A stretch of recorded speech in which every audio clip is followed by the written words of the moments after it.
Ladies and gentlemen, the subcommittee will come to order. I'm Joe Wilson, Chairman of the Subcommittee of the Middle East, North Africa, and Central Asia Subcommittee of the Foreign Affairs Committee, and I'm very grateful today to welcome you to this hearing on the serious issues of the terrorism being financed by U.S. taxpayers, which should not occur. The explanation and the reason why we need to enforce the Taylor-Force Act and to stop any pay-for-play. Last month, I was grateful to travel with the ranking member, Dean Phillips, to Israel. While we were there, we met with senior Israeli officials who are trying to keep their country and their citizens safe amid a dangerous wave of terrorism that has lasted for over a year and killed dozens of people being instigated by the regime in Tehran. The violent acts coming from the West Bank are a threat to Israel and a threat to America because of our close relationship with our friend and ally Israel. In 2016, an American citizen, Taylor Force, from my birthplace of Charleston, South Carolina, was cruelly and senselessly murdered by stabbing while as a graduate student on a trip to Tel Aviv. He was simply a person who was attacked by a cowardly individual with no provocation. Taylor was a former U.S. Army officer who graduated from West Point and was studying for his MBA. His wonderful and dedicated parents live in Kiowa Island, South Carolina. His death was a deranged and inhuman action. Please let us now bow our heads for a moment of silence in honor of Taylor and all other victims of terrorism who should be alive and with their families today.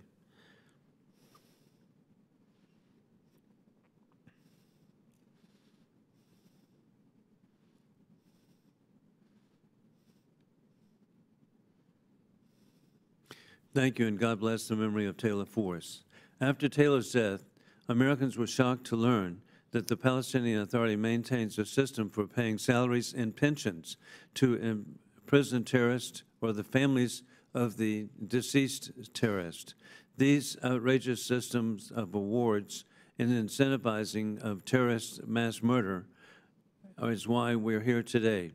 And that's why 5 years ago, Congress passed the Taylor-Force Act, which said that no U.S. economic aid could directly benefit the Palestinian Authority unless the Palestinian Authority fully dismantled this grotesque pay-for-slay system.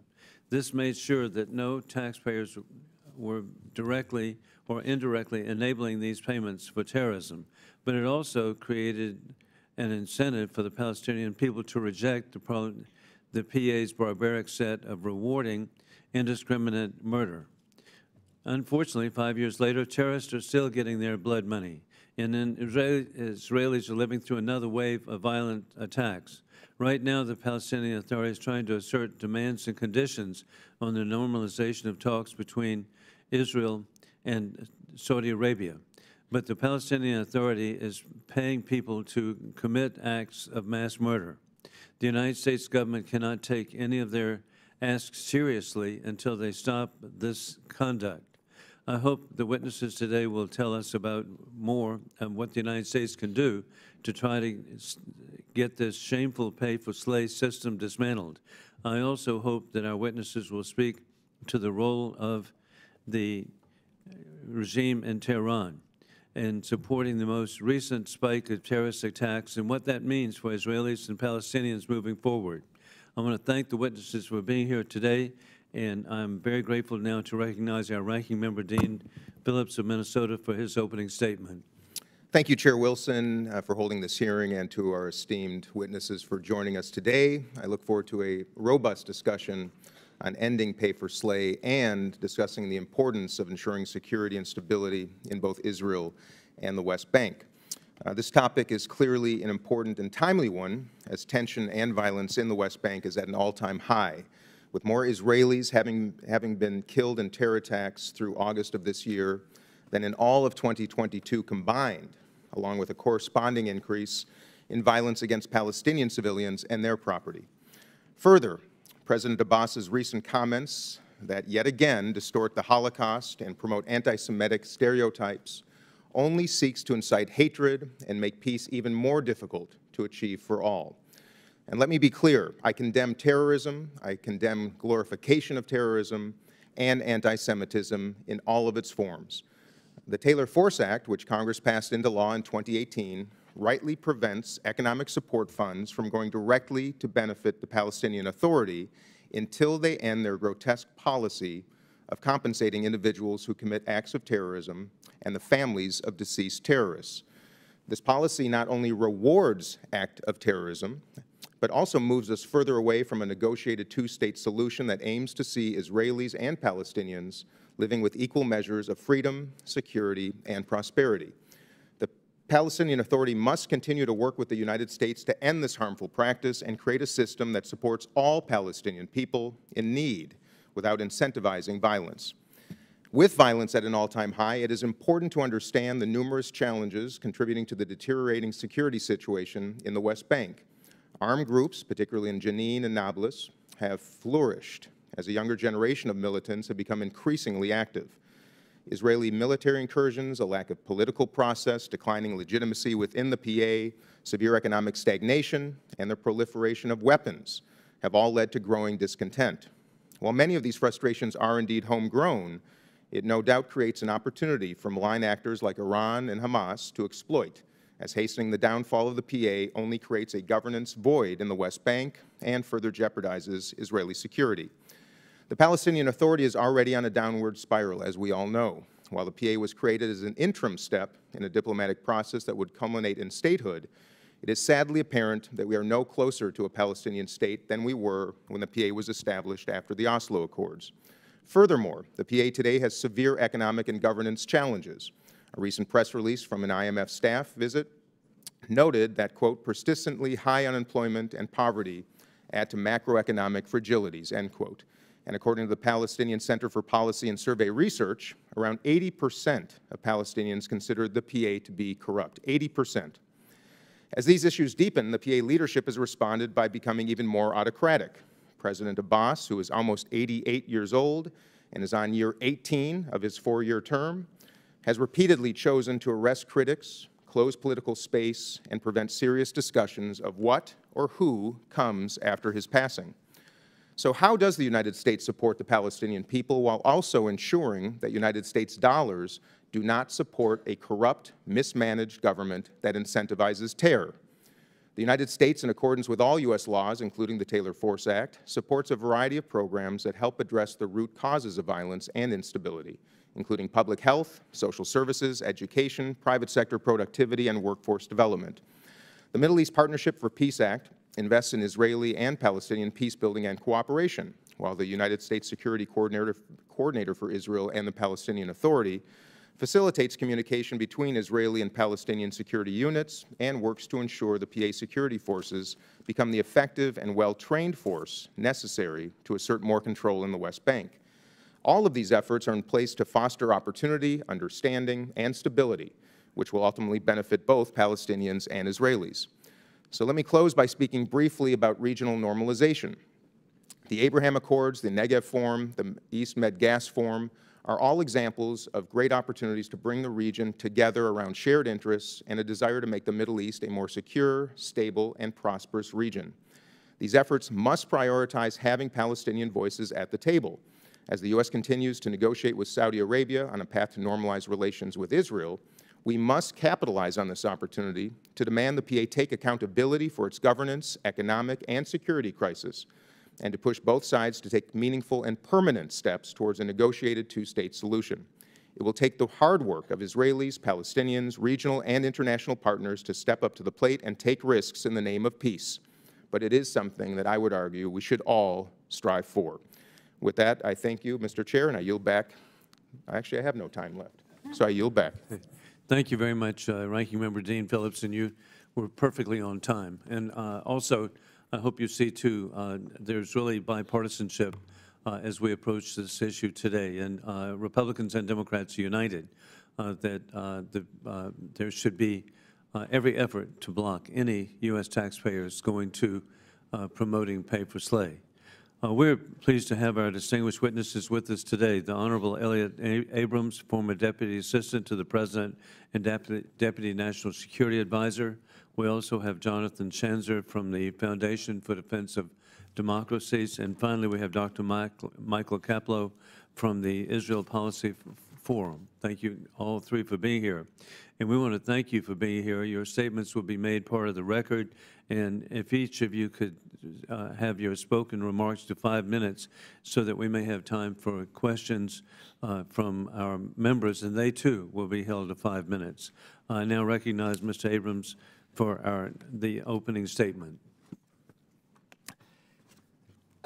Thank you, Mr. Chairman, and members of the subcommittee for inviting me here today.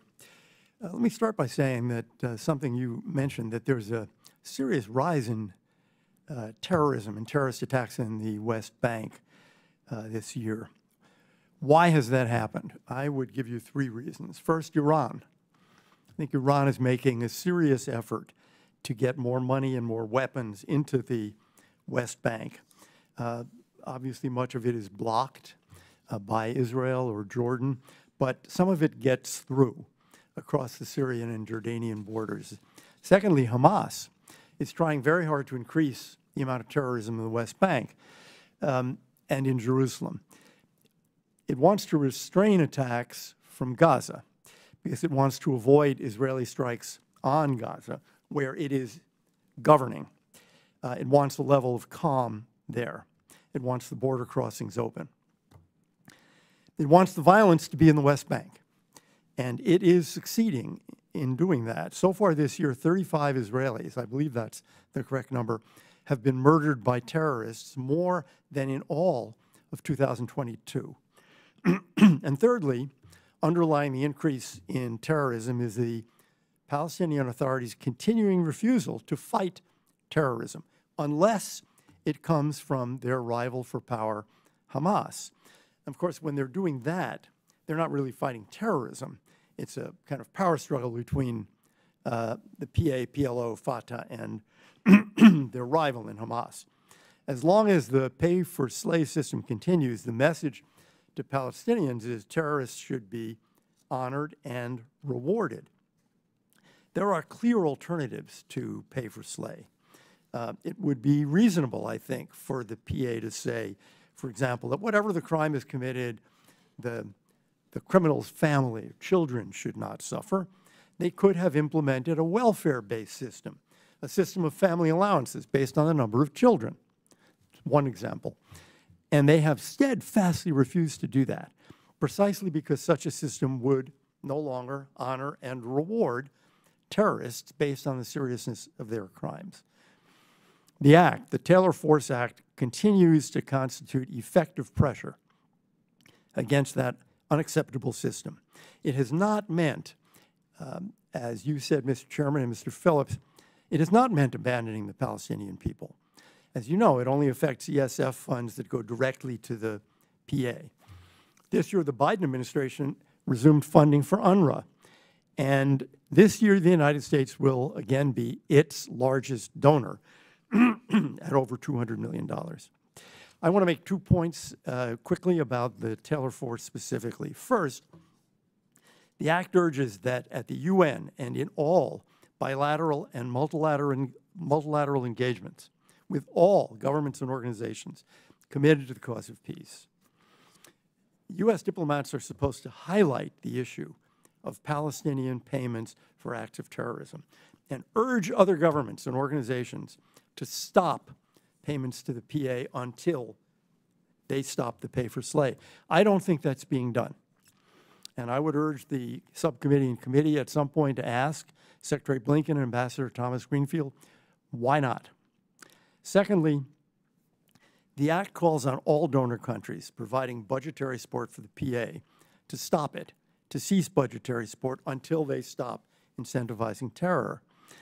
I don't actually think that's the position of the administration. I believe it has been encouraging other nations, and I'd give you the example of Saudi Arabia, to give cash to the PA. And that undermines the Taylor Force Act. There are many ways to support the Palestinian people. but giving cash to the inefficient and corrupt PA is one of the worst of them. It fuels corruption and allows the PA to continue the pay-for-slay system. We should be urging support for the Palestinian people, but not for the PA. Thank you for convening this hearing and for your continuing monitoring of the Taylor-Force Act and U.S. assistance to Palestinians. Thank you. Thank you very much, Secretary Abrams. We appreciate your distinguished service for our country. Thank you. We now recognize Dr. Shancer for his opening statement. Chairman Wilson, Ranking Member Phillips, members of the subcommittee, thank you for the opportunity to testify this morning. If you don't know the name Hakeem Awad, you probably should. We all should. In 2011, he murdered all 5 members of the Fogel family, including a 3-month-old baby girl. Awad has since received tens of thousands of dollars from the Martyrs Fund of the Palestinian Authority while he sits in an Israeli jail. Awad is one of many convicted terrorists who benefit from the program commonly known as pay-for-slay. Bottom line, the PA, once seen as a peace partner, deliberately rewards terrorists for murdering Israeli civilians. And adding to the outrage, some of the victims have been American citizens too. When Congress passed the Taylor-Force Act 5 years ago, it curbed the expansion of this twisted system. The Israelis also helped by withholding some of the funds earmarked for the PA, but more can be done. But in the meantime, the West Bank is boiling over. The Islamic Republic of Iran is flooding the West Bank with weapons and cash for terrorist groups that are eroding the PA's grip on power. In just over a year, more than 2,100 attacks have been funded, orchestrated, or inspired by Iran in the West Bank. My organization, FDD, has tracked all of that on our website. Groups like Hamas, Islamic Jihad, and the Lion's Den have established no-go zones in large towns like Jenin in the West Bank. The PA's security forces should have stepped in, but unfortunately, they've been a complete non-factor. And this has only emboldened Iran and its proxies. The so-called Axis has now set up a nerve center, as they call it, in Lebanon to coordinate military operations in the West Bank. Hamas, in short, is loving this strategy rather than periodically inviting destructive wars upon Gaza, where Hamas is the governor. The group is now exporting chaos to the territory that it seeks to conquer. The West Bank is Hamas's ultimate prize in the political and military contest that it has had since 2006 with the Palestinian Authority. If we're not careful, Mahmoud Abbas could gift Hamas and Iran this valuable piece of real estate. At 87 years old, after more than 18 years in power, Abbas is past his expiration date. Worse, he has turned the PA into a cesspool of corruption where political expression is outlawed and the government enriches Abbas's cronies, not to mention murderers. In other words, pay-for-slay is just one of many serious challenges facing the PA right now, which is why today's hearing is so important. Let me recommend a couple of steps here that could help right the ship. First, let's continue the rigorous application of Taylor-Force. Make it clear no more U.S. assistance so long as pay-for-slay continues. We could even tweak the language to prevent the PA from even indirectly benefiting from U.S. aid. 2, encourage the Palestinians to establish a social security program to negate the need for the Martyrs Fund. It would provide a financial safety net for all Palestinians in need. The Israelis actually support this. The White House might even ask the Saudis to finance this fund, regardless of whether normalization talks succeed. 3, Palestinian Social Security can help end American support to the UN Relief and Works Agency. UNRWA must be cut. The agency perpetuates the fiction of a Palestinian refugee problem that ended decades ago. 4th, let's push Mahmoud Abbas on succession. The more he refuses to clarify the PA's succession process, the more likely we will see a full-blown crisis in the West Bank after Abbas leaves the scene. 5, increase support for the U.S. Security Coordinator for Israel and the Palestinians. This will strengthen the PA security forces, and it will also improve coordination with the IDF.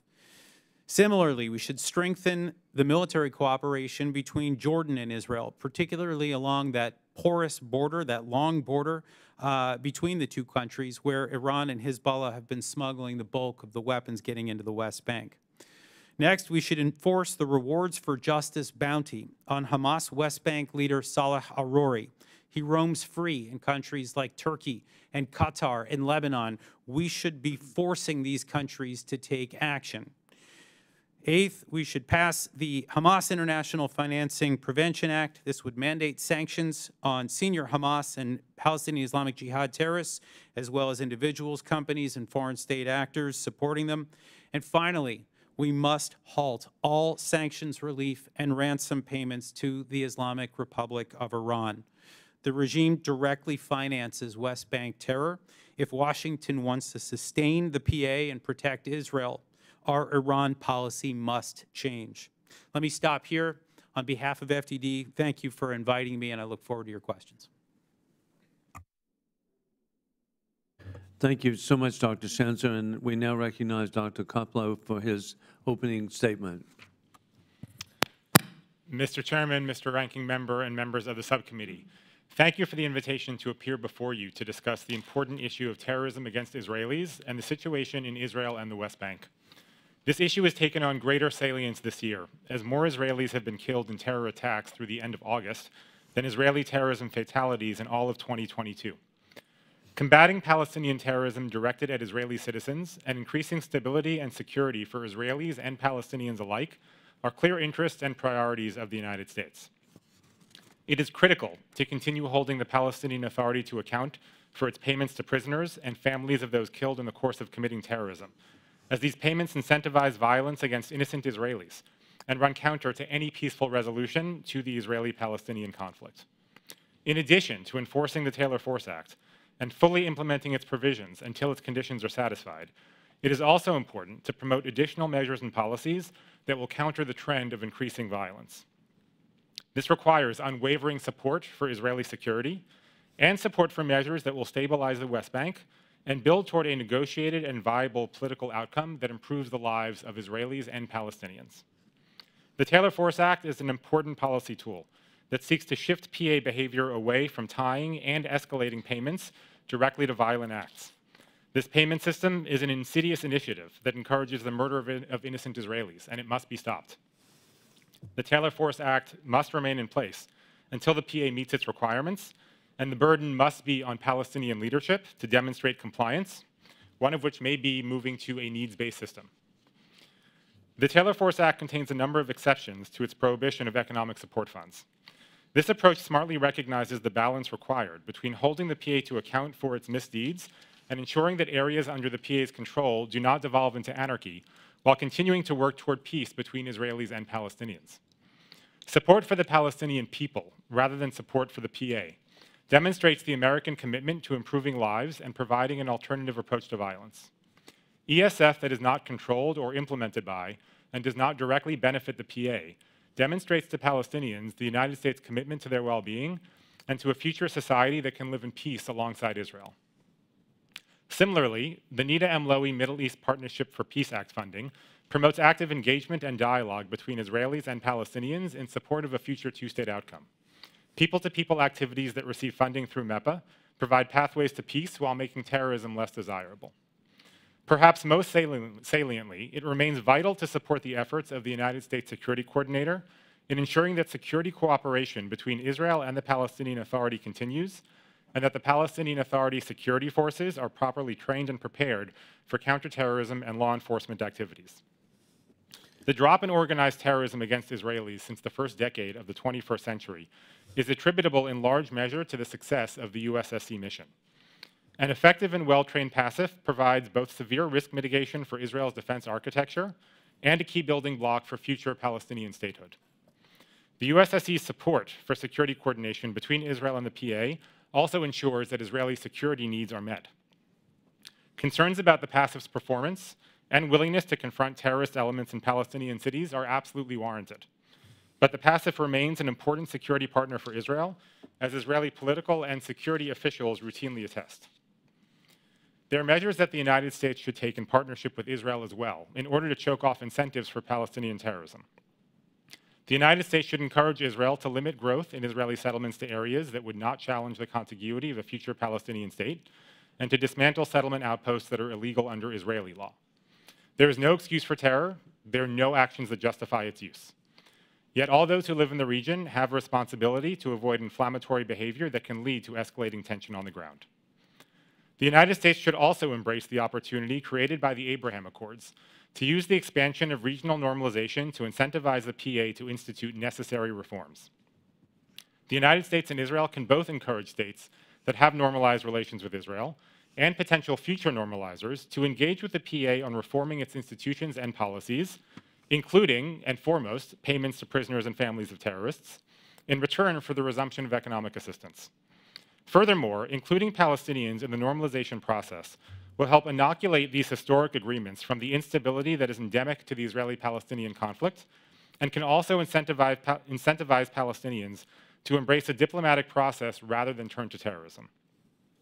As the PA loses more credibility, legitimacy, and popularity, the leadership and institutional vacuum is contributing to more terrorism, more violence, and more instability. The U.S. must continue to use the Taylor Force Act, along with the other tools available to it, in order to support the Palestinian institutions and the Palestinian people working toward positive change. All incentives for Palestinians to turn to terrorism must be combated, which means holding the PA to account while improving stability and security in the West Bank and the quality of life for Palestinians. Thank you, Mr. Chairman and Mr. Ranking Member, and I look forward to your questions. Thank you so much, Dr. Koplow. And I now recognize myself for 5 minutes. And hey, I know that Dr. Jackson and myself were so pleased. We've never had 3 witnesses right on point in 5 minutes. This is a first, so thank you very much. And we appreciate that. And then, Secretary Abrams, I want to thank you for beginning with truly identifying that it's the regime in Tehran as the source of the terrorist mass murders in every way sponsoring terrorism around the world. I deeply regret that the Biden administration has agreed to pay $6 billion in ransom to the regime in Tehran.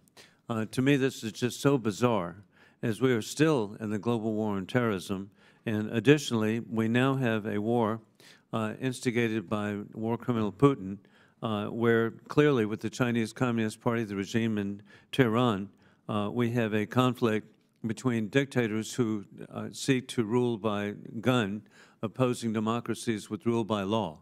And so at this time, what a dangerous time for the people of Israel and for the United States, for the American families too. Dr. Sanzer, what is the role in the region that the regime in Tehran is playing in driving the current surge of terrorists emanating from the West Bank, and what funding is Iran providing and other kinds of support and weapons? Mr. Chairman, thank you for the question. The hand of Iran can be seen throughout all of the various terrorist groups that are active on Israel's borders: Hezbollah, Hamas, Islamic Jihad, Shiite militias in Syria. We've seen Iran's hand in all of them. Now, we see cash, we see training, we see arms, the smuggling, all of it has been orchestrated by Iran, and really actually one of the eye-opening things that came to light from the 2021 conflict, that 11-day war between Israel and Hamas, the Israelis learned of the existence of this nerve center. This is a coordinating operation out of Lebanon. We're not sure whether this is a virtual center or whether there is actual physical location, but their goal is to coordinate the activities, the violent activities that we see primarily in the West Bank, with the idea of destabilizing this territory and ultimately bringing down the Palestinian Authority, thereby completing the sort of stranglehold, if you will, of Iran-backed terrorist groups surrounding Israel. It's an encirclement strategy that I think is probably a prelude to the final sort of countdown, if you will, in the nuclear standoff between Iran and Israel. So this is, I think, a very dangerous development, and one that I think we should be doing everything that we can to stop, specifically by not giving the regime in Iran more money to finance these activities. And Guy, it's shocking to think of, as you say, operating out of Lebanon, Hezbollah, just the interconnection with Hamas in Gaza. We've just got to be understanding how dangerous all this is. And Dr. Kaplow, the Biden administration has made a policy decision to restart substantial U.S. assistance to the Palestinian Authority. In your experience, has there been any assistance program to the West Bank and Gaza that served American national interests? And if the administration is going to spend the money, how should they spend it to further U.S. policy goals and provide for security? Thank you, Mr. Chairman. The assistance that the Biden administration is providing to the West Bank and Gaza, to the best of my knowledge and according to State Department certification, is not violating the Taylor Force Act. Thankfully, the United States is not providing any funds that go directly to the Palestinian Authority or that directly benefit the Palestinian Authority. I do believe that the economic support funds that the United States provides are beneficial to Palestinians, to Israeli security, and to U.S. interests. And furthermore, I believe that the funding that the United States provides to the U.S. Security Coordinator that goes to ensure coordination between Israel and the Palestinians and that goes to train and equip the Palestinian Authority security forces with non-lethal weapons is also extremely important, both for Israeli security and for U.S. interests. In all of these cases, this funding contributes to a better environment on the ground, helps build the Palestinian economy, ensures that there are Palestinians who would otherwise be either out of work, who may turn to terrorism, as we've seen in places like Jenin and Nablus, where you have extremely high Palestinian unemployment, are instead engaged in more productive activities. And so long as this money does not benefit the Palestinian Authority directly in any way, I believe that it continues to be a U.S. interest to provide these funds. And Secretary Abrams, what more can we do with the Taylor Force Act to protect the people of Israel? Thanks, Mr. Chairman. As I said in the testimony, I don't think we're talking to other governments and organizations about it enough. I think we're asking them to be helpful to the Palestinians without saying, but not this way, because of the pay-to-slay system. Pardon me. And there is a risk that as other governments, Saudis may be the first, start helping the PA, they undermine the effectiveness of Taylor Force by providing cash. Thank you again for your insight and each of you for your service. I now recognize Ranking Member Dean Phillips for 5 minutes. Thank you, Mr. Chairman. I'm going to yield my time to Mr. Schneider as much as he might consume. Thank you, and I'm going to be quick. First, I want to thank witnesses for being here and sharing your insights. And let's talk quickly why we are here. We are here, as was noted, because the PA continues to, as Mr. Abrams, you said, honor and reward terrorists. And they call it a martyrs fund. We rightly call it pay for slay. And it is something that the U.S. must not and will not ever accept, which is why we have the Taylor Force Act. And Dr. Schanzer, you said it well. We have to enforce it. We have to strengthen our enforcement of it and make sure the Palestinians understand that as long as they do that, there will be increasingly serious consequences for them. But Dr. Kaplow, you also touched on, and something I'm proud of as the chair of the Abraham Accords Caucus, that the Abraham Accords Caucus provides an opportunity for us not to just further possibilities within the region for peace and prosperity for all the people of the region, but to also work with allies and other signatories of the Abraham Accords Caucus to join and put pressure on the Palestinians to end this horrible policy. And again, going back to Mr. Abrams, it is the policy, the more we talk about it with these allies, the more impact we will have. So I'm glad we were here. I will close with this, just quoting what Dr. Kaplow said in his remarks. We have unwavering support for Israeli security and support for measures that will stabilize the West Bank and build toward a negotiated and viable political outcome that improves the lives of Israelis and Palestinians. That's why we're here, and that's why we'll continue to enforce the act. And I'm sorry I went long. I yield my time back. Thank you, Mr. Schneider, and I'll continue with my questions. Just a quick yes or no from each of you, if you might. Is the United States in compliance with the Taylor Force Act? Starting with you, Mr. Abrams. Not fully. Not fully. Not fully. Can you expand on that just a little bit? Yeah, I think our money is not going to the PA, ESF money. So it's fungible. Yeah, and I think we're not putting the kind of pressure that we could on others. Okay, thank you. Dr. I believe we are in compliance, but I do think that there are other things that we can do to tighten that the legislation itself. The indirect support might be cut as well. Okay, appreciate it. Dr. Koplow? Yes, I believe we are in compliance. Okay, thank you all. I think it's fair to say that we're looking at lesser of two evils here as it relates to Hamas and PA. You know, we have not been terribly successful in the United States with regime change and replacement, I think it's fair to say. So I'd like some perspective on the alternatives. If the PA were to collapse, what happens in that vacuum? I have my suspicions. Clearly, I don't think it's in the best interest of anybody for a full occupation by the Israelis. So starting with you, again, Mr. Abrams, I'd welcome perspective on what what would happen, but B, what is the responsibility of other neighbors, the Jordanians, the Saudis, not just the United States and Israel, as it relates to that question? You know, the Israeli view, Mr. Phillips, is that the collapse of the PA would be dangerous. Yeah. And they certainly don't want, they haven't wanted since Oslo, to take full administrative responsibility for the West Bank and Gaza. I think you're right in suggesting that what we should be doing is talking to other donors and potential donors, and particularly Jordan, because they're right there. Yeah. Because we're coming to the turning point. Abbas is 87 or 88. He won't go on forever. What does the PA look like after that? Who's in control? Is that a calamity, or is it a moment of opportunity to change the PA? Doctor? Yeah, thank you, Mr. Ranking Member. Let me just say this. I believe that we are on the precipice of a full collapse in not a lot of time. And the way to head this off is to force Abbas to clarify the succession process, or potentially even have him stand aside. We have been in a situation where we've been tracking this succession crisis now for years.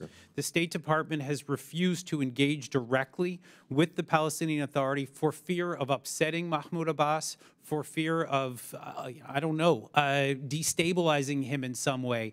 The bottom line is, the longer we wait and the more chaotic the West Bank becomes, the less likely that the other candidates are going to be willing to step in. Nobody wants to be the captain of the Titanic, right? This is the mentality that I've heard to describe these other candidates for succession so long as this crisis endures. Thank you. If I could just have a minute for Dr. Koplow.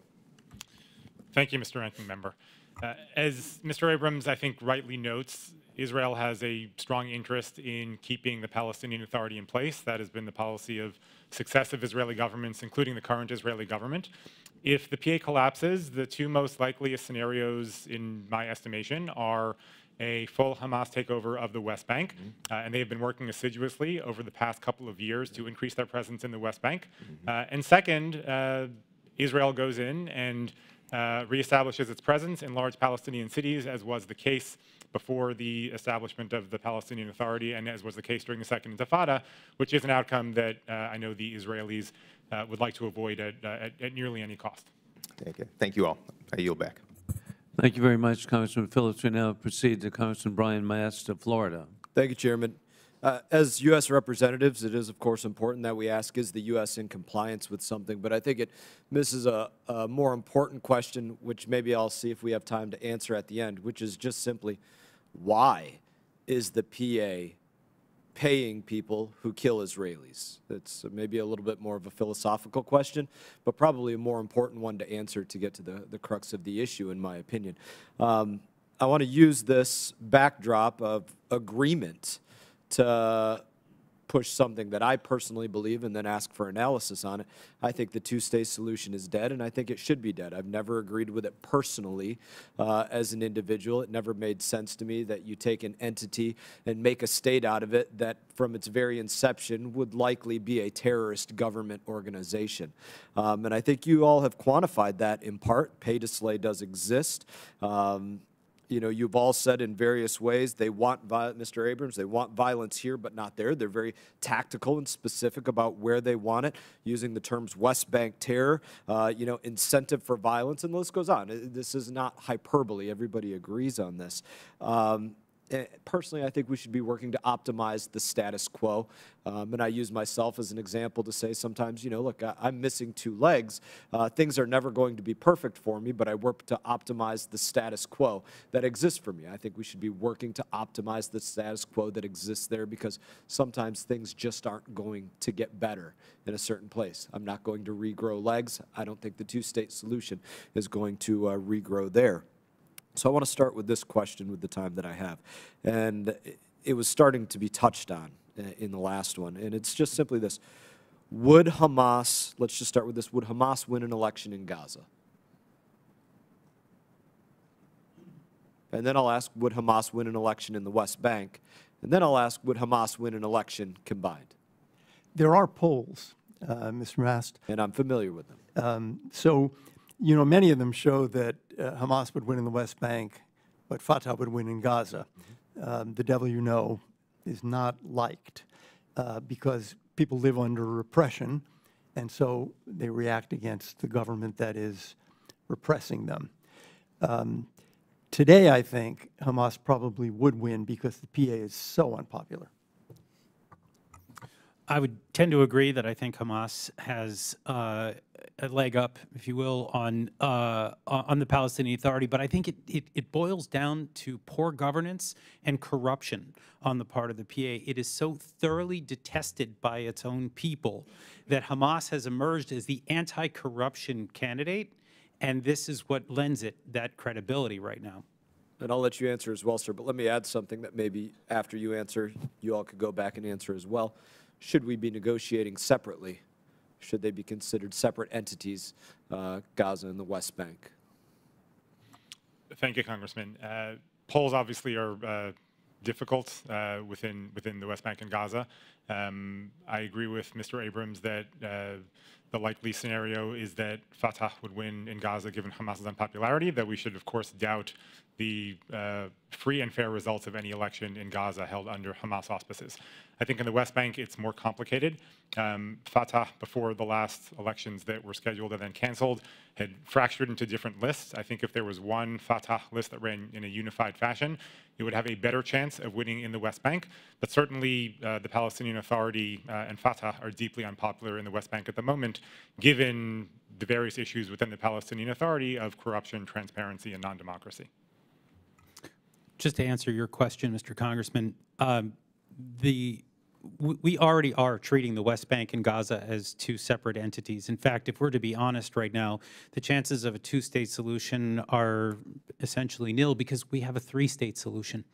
And I'm not even sure that there's that, right? I'm not sure that the West Bank is going to be willing to engage in any serious dialogue that would lead to an independent state. But in the meantime, you still have this additional entity in Gaza run by Hamas, and it cannot be treated as part of the West Bank Palestinian Authority.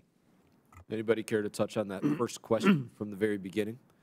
2-state solution? Why does pay to slay exist to begin with? This goes back, I think, to Yasser Arafat and the founding of the PLO, which was a terrorist group from the beginning. And I think if you look at what Arafat was saying in Arabic, from the very moment that he returned, he was a supporter of terrorism.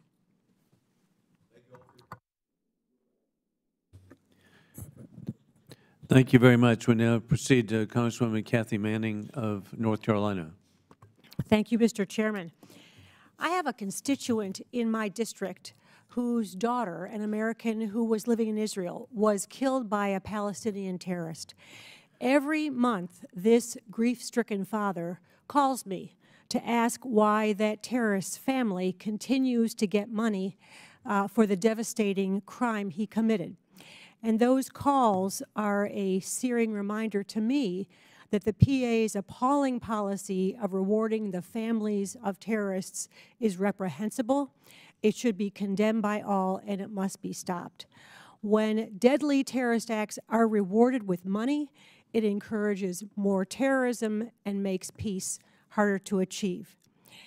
The Taylor Force Act rightly ensures that our assistance does not directly benefit the PA until they end this brutal practice once and for all, or rather, it should ensure that. Each of you have weighed in on whether the U.S. is in compliance with Taylor Force, and there's some disagreement among the three of you. So I'd like to ask those of you who said that the U.S. is in compliance the follow-up question. If the U.S. is in compliance with the Taylor Force Act, and if it's actually doing what it was intended to do, Dr. Koplow, do you think it's in doing what it was intended to do? Thank you, Congresswoman. The Palestinian Authority, of course, has not complied with the requirements in the Taylor Force Act. It is why the United States is still not providing any assistance that directly benefits the Palestinian Authority. The Palestinian Authority budget comes effectively from three sources. One of those three sources is foreign assistance. That source of support for the Palestinian Authority has been under severe threat since the Taylor Force Act was passed. It is not only the result of the Taylor Force Act directly, it's also a result of the fact that after Congress in its wisdom passed the Taylor Force Act, the Israeli Knesset passed companion legislation that is not identical but similar to Taylor Force. In addition, countries in the region have also ceased their support for the Palestinian Authority. I believe that no country in the region has given direct support to the Palestinian Authority.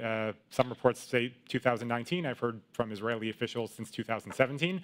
But obviously, Taylor Force had an important demonstration effect as well on other countries.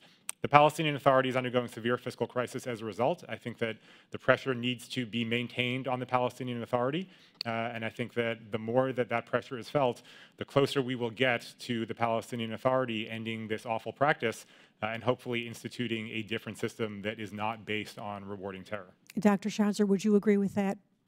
I would largely agree with it. I don't think I take any exception to any one sentence. I just do think that the issue right now is how do we up that pressure further? And I don't know if there is a way to do it with the current system that we have devised, primarily because the Palestinian Authority is more than willing to pay the pain forward to its own people.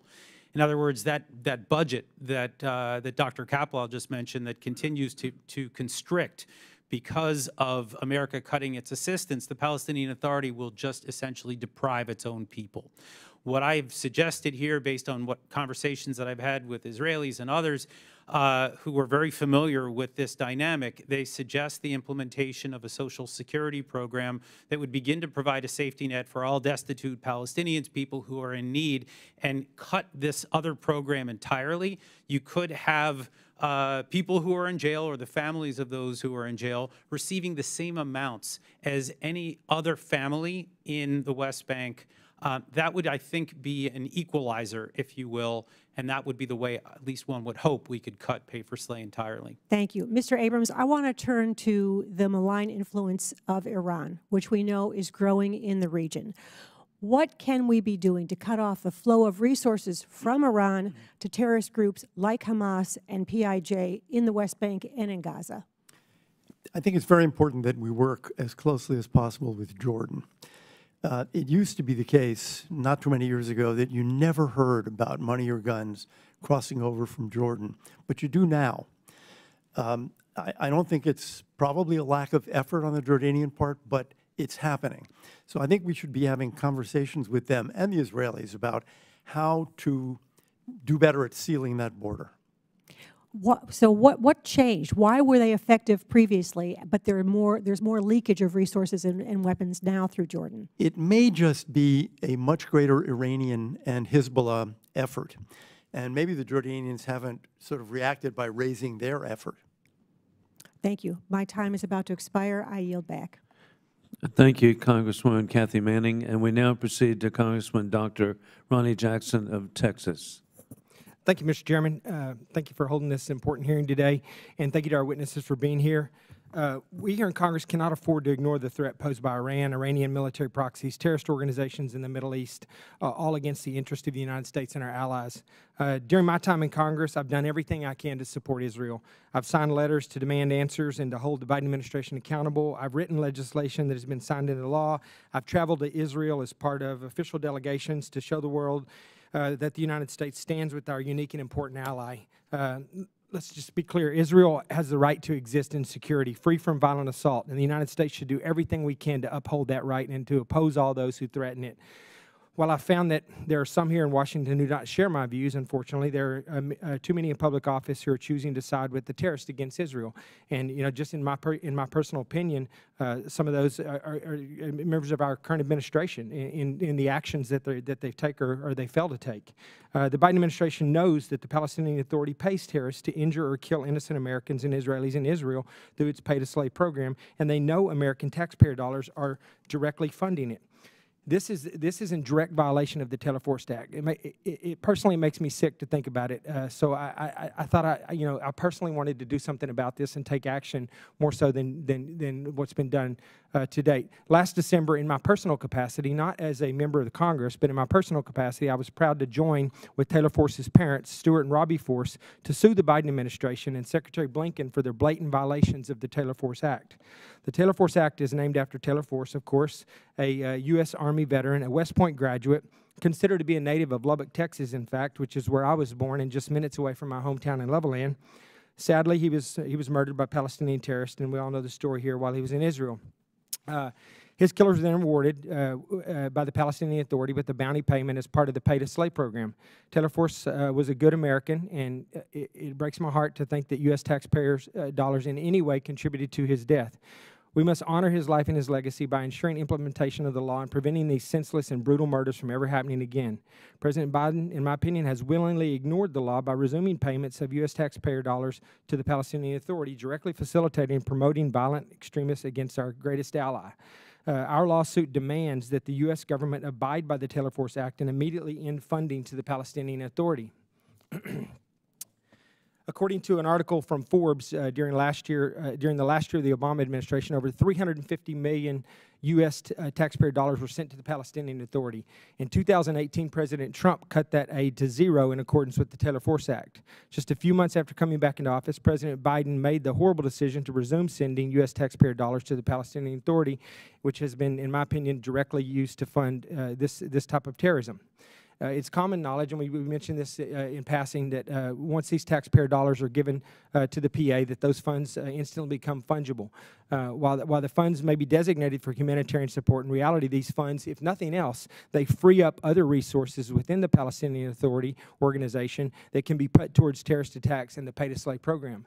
I guess one of my questions is do you have any recommendations on how, we talk about direct support, direct money, but I think we all we're not naive enough to know that a lot of the money that's indirectly going there is actually doing the same thing that we're trying to prevent here.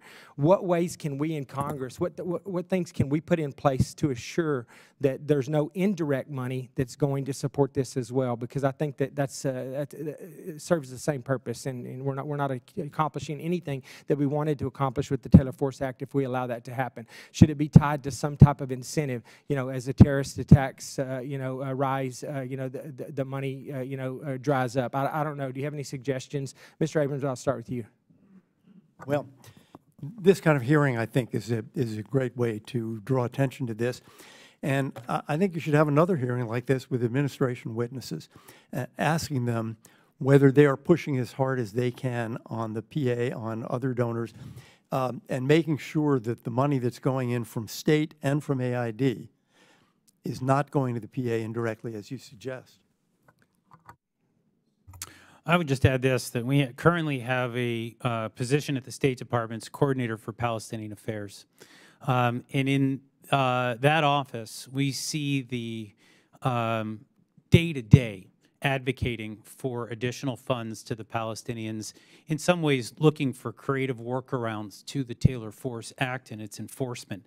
That is the kind of thing that is incredibly counterproductive, and I think it should be policy that these things stop. We might even need to consider a cessation of that office so long as those practices continue. The idea here is there should be zero tolerance policy, and that should be across U.S. government. I don't think it's that way right now.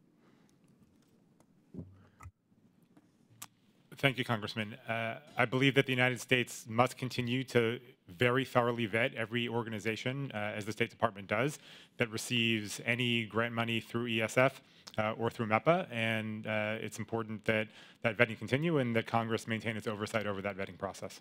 Thank you. I think my time has expired, but I'd just like to say that I think that all of the money should dry up, even the money that's going indirectly. It should somehow be tied to the level of violence in the area. I think that if there's an incentive on that side, somehow I think that people would be incentivized to stop this pay-to-slay program. Thank you. I yield back. And thank you very much, Dr. Jackson, and also thank you very much for your association with the Taylor Force family. That is so inspiring, and I'm grateful for your visits to Israel, too.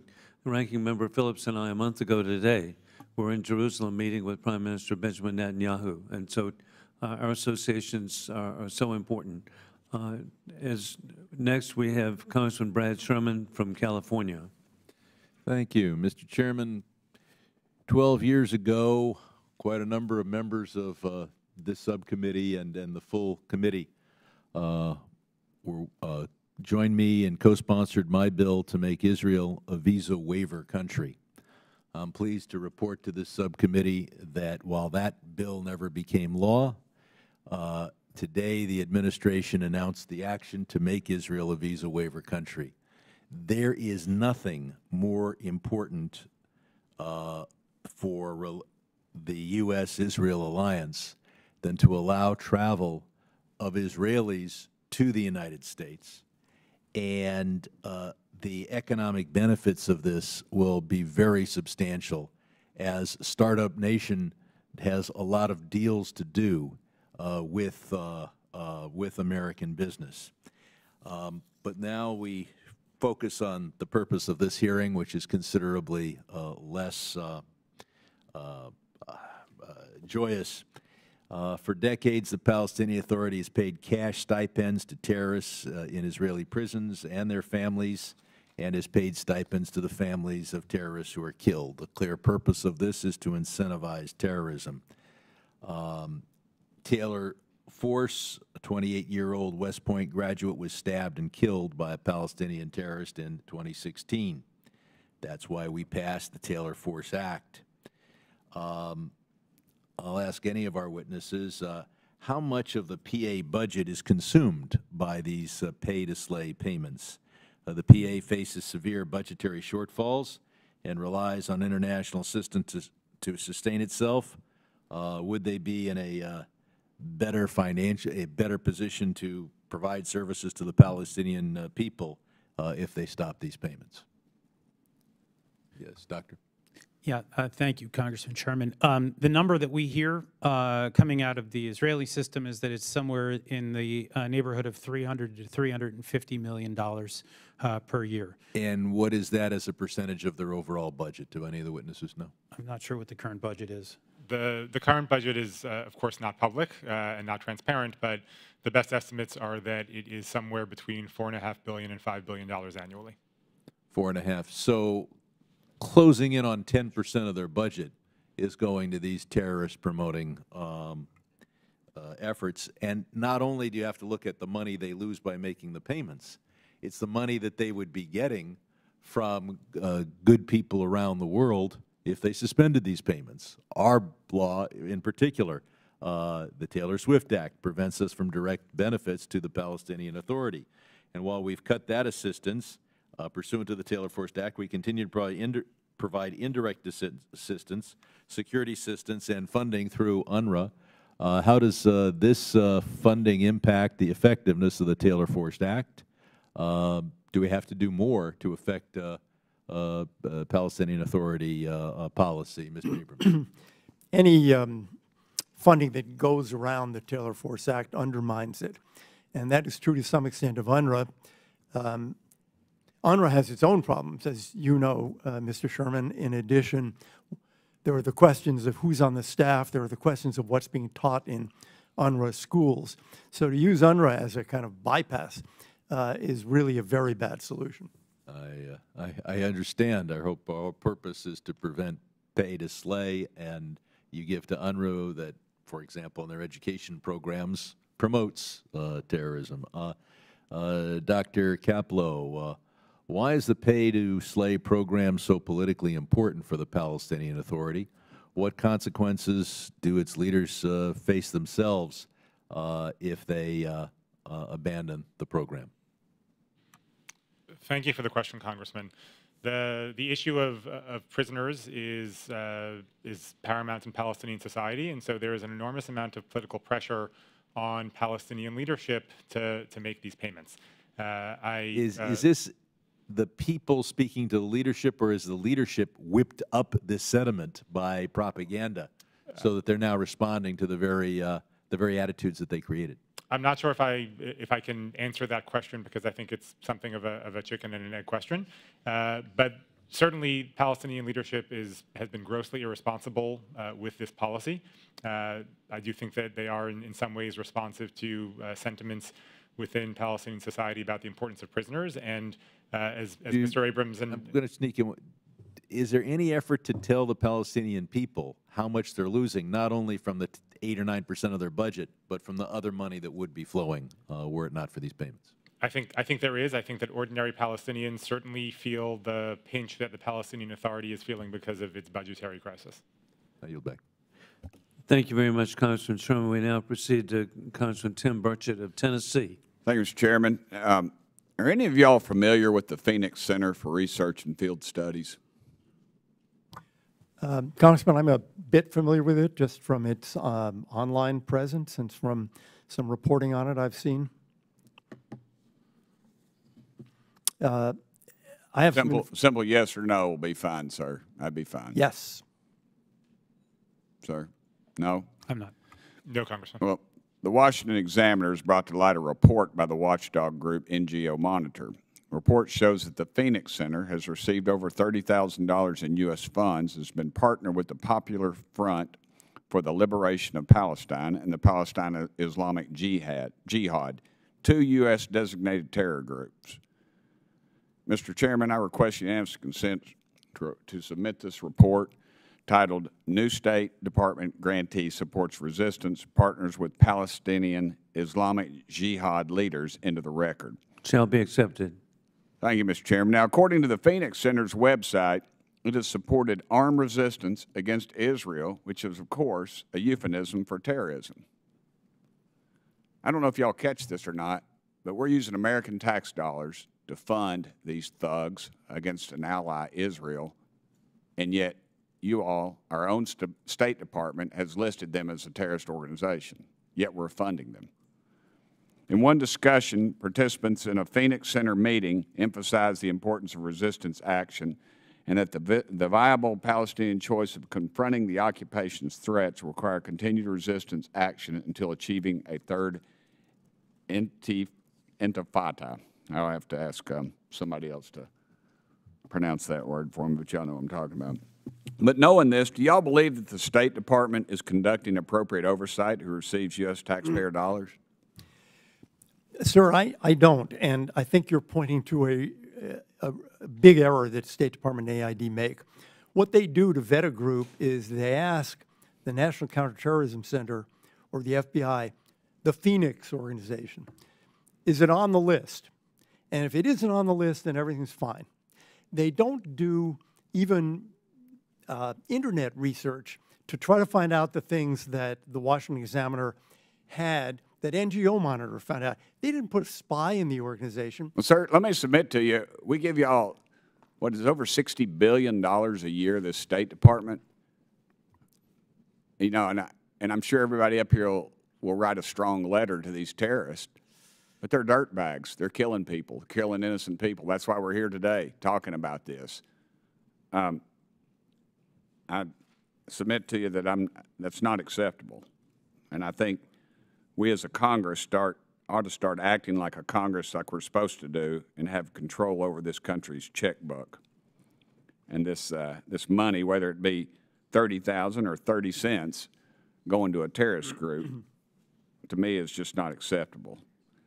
What do y'all think needs to happen so that U.S. tax dollars don't up in the hands of designated terror groups? I think the first thing, sir, is State Department and AID need to go beyond a cursory check. Are they on the list? And start doing some elementary research about recipients. For example, what's on Twitter? For example, what happens if you do an internet search? Because you find out what NGO Monitor found out about this Phoenix group, and that apparently the State Department never found out. Sir, I would just like to add this, that we have a vetting system that I think does a fairly good job of making sure that funds don't flow to organizations that work with Hamas or Islamic Jihad or Hezbollah. These are the sort of the big three, if you will, in this space. What I've seen consistently over the last several years is that the Popular Front for the Liberation of Palestine, PFLP, the organization that you just mentioned, often goes overlooked. Now, this is traditionally a Marxist-Leninist organization that in recent years has started— Are you talking about the State Department or this group? It's a funny question. I'm talking about the PFLP, sir. I'm not laughing. PFLP, sir. The PFLP now receives money directly from Iran, and they have normalized themselves here in the United States. There are a lot of groups, in fact, 6 charities that have been designated by the Israelis. There's been a big flap here in the U.S. about whether the Israeli evidence that they provided against 6 different charities that work with the PFLP, whether their information is correct.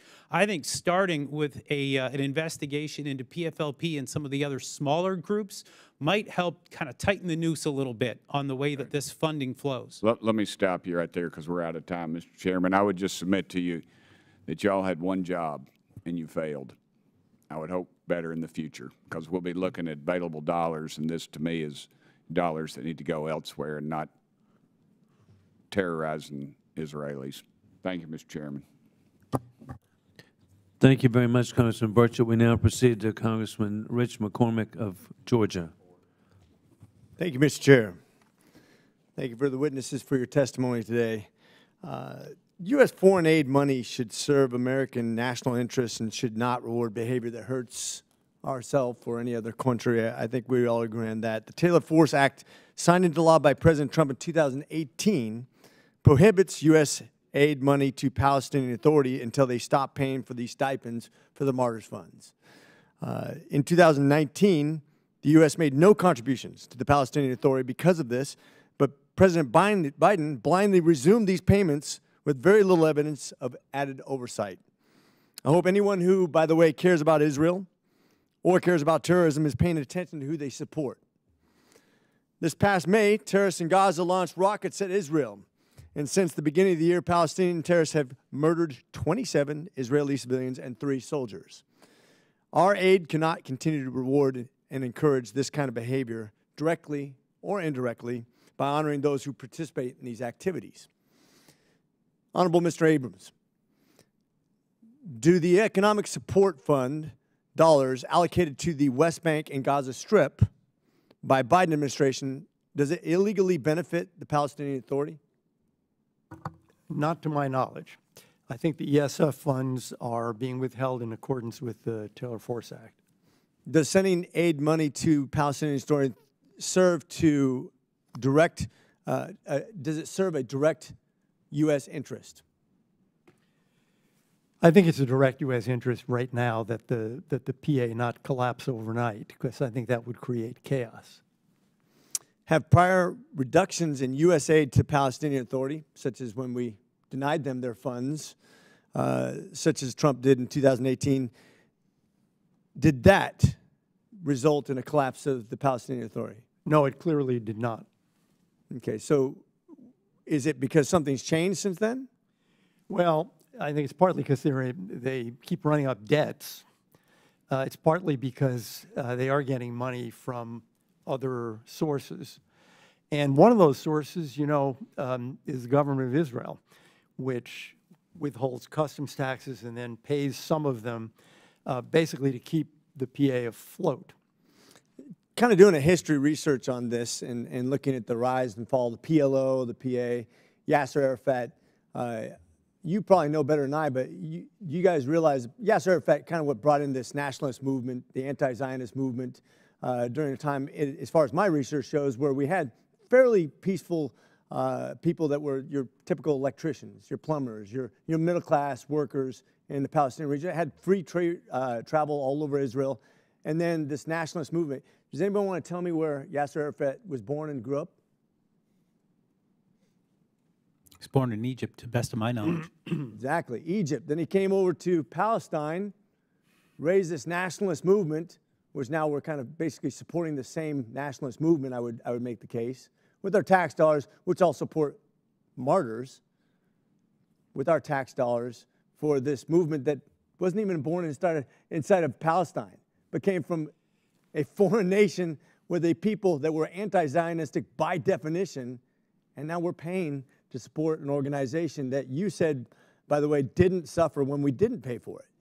And so I just make the case that we have to be very careful when we decide where our money goes and what we reward, what behaviors we reward. I think we all agreed that this money has been mismanaged, and that if we continue to use money to reward people who do things that are unacceptable to our nation and to foreign nations that we support, we're the ones that hold accountability. Congressman, it's interesting. People are talking a lot now about the 50th anniversary of the 1973 war. It's also the 30th anniversary of the Oslo Accords. And what you're saying really raises that very interesting question of whether, historically, whether bringing Arafat and his 30,000 troops back, because he was in exile, was a great historic error on the part of Israel. I would make the case that it is, and they probably made other errors, but I can only be, just like I tell my sons all the time, I'm only accountable for my own actions.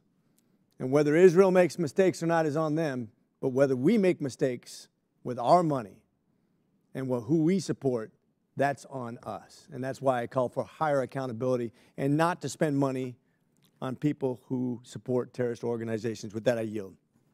Thank you very much, Congressman Rich McCormick. We now proceed to Congressman Michael Lawler of New York. Thank you, Mr. Chairman, and thank you for holding this important hearing. 5 years ago, Congress passed the Taylor-Force Act, which barred U.S. economic assistance to the Palestinian Authority until it stops all payments incentivizing terror. The PA's Martyr Fund, which is still around today, pays monthly stipends to the families of Palestinians killed, injured, or imprisoned for carrying out attacks against Israel. This pay-to-slay policy covers all terror attacks against Israel, including those that kill Americans. That's why the Taylor-Force Act was so important. It was supposed to ensure taxpayer dollars weren't funding the killing of our own children. Unfortunately, the Biden administration resumed these payments despite the Taylor-Force Act still very much being the law of the land, and at a time when these killings are still going on.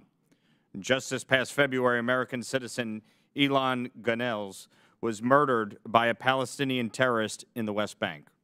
I'd like to enter into the record a statement by Ilan's mom by unanimous consent. Absolutely. Unanimous consent. She's going through just about the worst thing that could happen to a parent. And I'd also like to welcome Ilan's brother, Simon, who traveled to D.C. today to witness this important hearing. We must honor Ilan's memory instead of fueling the hate that led to his death. Mr. Abrams, as you mentioned in your testimony, the Taylor-Force Act requires the U.S. ambassador to the UN and the U.S. Secretary of State to highlight this issue on the international stage and pressure the PA to stop these payments. Mr. Abrams, to the best of your knowledge, can you think of one single time Linda Thompson Greenfield or Antony Blinken brought up this among our allies and pressed the PA to stop pay-to-slay? Not to my knowledge, Mr. Lawler, and there is a thing called the Ad Hoc Liaison Committee, which is the international group that tries to get funding for the Palestinians, and I don't think the United States made this a big issue there either.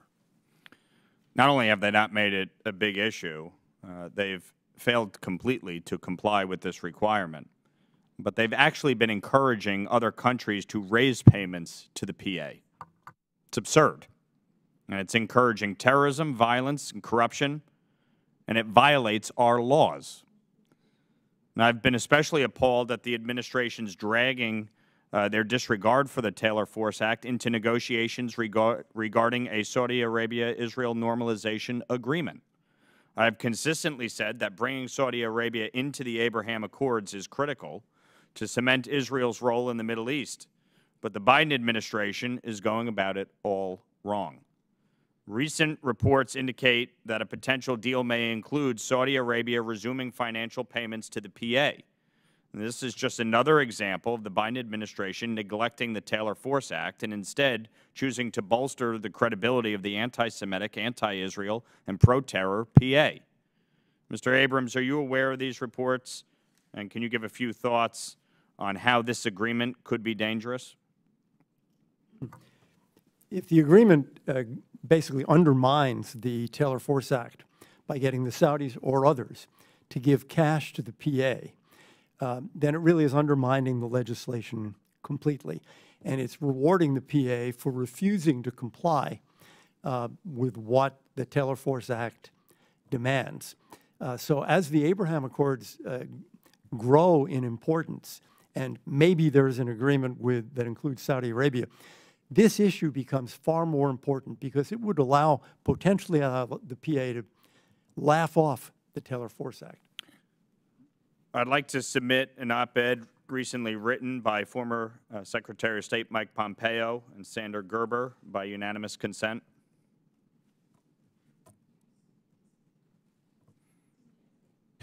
Unanimous consent granted. Mr. Abrams, did you read this recent op-ed by Secretary Pompeo and Sandra Gerber? I did. In sum and substance, they call for Saudi Arabia and the United States to create a responsible mechanism to help the Palestinian people without furthering PA corruption and support for terrorism. Specifically, they call for the establishment of a Saudi-led international aid organization independent of the Palestinian Authority or the United Nations. Do you support this idea? I do. I think it's a terrific idea. To our other witnesses, do you support this idea? I would support it, yes.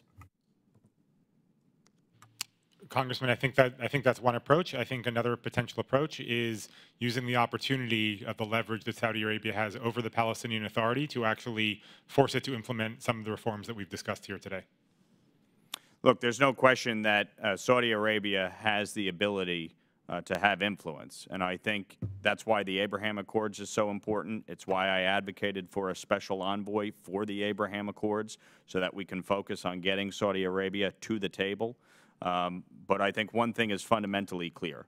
The PA is a corrupt authority, and no one, including the United States nor our allies, should be in any way funding them. I yield back. Thank you very much, Congressman Lawler. And I want to thank the witnesses for their valuable testimony. I want to thank the members who are here today. I'm also very, very appreciative of the Foreign Affairs staff that are so dedicated.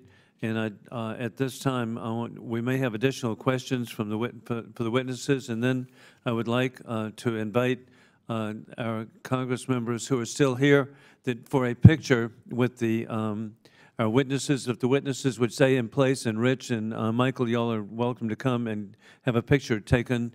And I want to also invite Simon Gunnels to be in the picture. Without objection, the committee is adjourned.